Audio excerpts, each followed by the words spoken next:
बॉलीवुड के the he man नाम से मशहूर रहे धर्मेंद्र का बीते 24 नवंबर को निधन हो गया। धर्मेंद्र लंबे वक्त से बीमार थे और अस्पताल से लौटने के बाद उन्होंने मुंबई स्थित अपने घर में ही अंतिम सांस ली।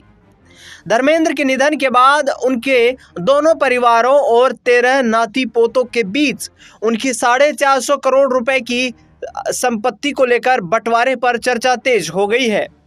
दरअसल बता दें आपको कि धर्मेंद्र की 2 शादियां हुई थी, जिसमें एक्टर की पत्नी का नाम प्रकाश कौर और दूसरी पत्नी का नाम हेमा मालिनी है। बता दें आपको कि धर्मेंद्र की पहली पत्नी प्रकाश कौर से सनी देओल, बॉबी देओल, अजीता देओल और विजेता देओल का जन्म हुआ, जबकि दूसरी पत्नी हेमा मालिनी से ईशा देओल और अहाना देओल का जन्म हुआ। बता दें आपको कि लगातार धर्मेंद्र की संपत्तियों को लेकर अब ये चर्चा हो रही है कि आखिरकार क्या धर्मेंद्र की दूसरी पत्नी हेमा मालिनी की दोनों बेटियों ईशा देओल और अहाना देओल को भी उनकी संपत्ति में हिस्सा मिलेगा, क्योंकि हिंदू मैरिज एक्ट के तहत सिर्फ एक ही शादी मंजूर है। बता दें आपको कि सूत्रों की जो रिपोर्ट सामने आई है उसमें धर्मेंद्र के पास लोनावला में एक बड़ा करीब 100 एकड़ का फार्म हाउस है। मुंबई के जुहू में आलीशान बंगला है। सनी साउंड स्टूडियोज, विजेता फिल्म प्रोडक्शन कंपनी और कई रेस्टोरेंट के साथ साथ निजी निवेश भी शामिल है। इसके अलावा आपको बता दें कि उनका पारिवारिक जीवन भी चर्चा में रहा। लेकिन अब धर्मेंद्र के बड़े बेटे सनी देओल का इस पूरे मामले में एक बड़ा बयान सामने आया है। संपत्ति बंटवारे को लेकर धर्मेंद्र के बड़े बेटे सनी देओल ने अपनी परिस्थितियों को स्पष्ट किया है।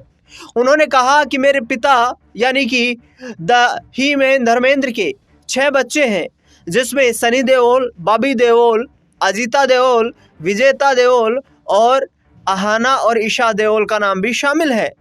जिस पर धर्मेंद्र ने कहा कि सभी संपत्तियां उनके सभी बच्चों में बराबर बांटी जाएगी और ईशा और अहाना का हक किसी भी तरह से नहीं मारा जाएगा।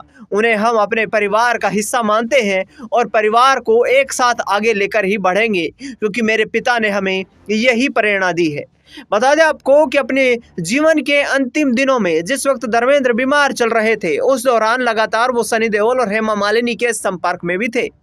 धर्मेंद्र लगातार सनी देओल और बॉबी देओल से बातचीत भी कर रहे थे और बॉबी देओल खास तौर से भावुक हो गए जब धर्मेंद्र ने अस्पताल में भर्ती होने के बाद उनसे कुछ घंटों तक बातचीत नहीं कर पाए।